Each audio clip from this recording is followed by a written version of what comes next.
आई काय रे शिवा? आई मला 25 रुपये दे ना. अरे माझी भोळी आई, हे तुला 25 रुपये सांगितले, तू तर 15 रुपये दिले. अरे मला हिशोब कळत नाही ना मग. बरं एक काम कर, मला 10 रुपये अजून दे, हे 15 रुपये. तू काय कर, एक काम कर, हे 200 रुपयाने आपल्याला 2 किलो साखर आण आणि अर्धा किलो शेंगदाणे आण. बरं बरं ठीक आहे. अरे अरे ते 15 रुपये तर देऊन जा. बरं ठीक आहे.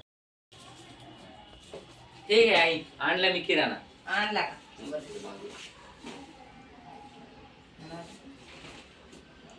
अरे शुभम पैसे दे ना इकडे आणलेले. कसले पैसे? 2 किलो साखरेचे 80 रुपये आणि अर्धा किलो शेंगदाण्याचे 60 रुपये, 140 रुपये झाले. 25 रुपये घेतले तर खाली 25 रुपये उरलेत ना.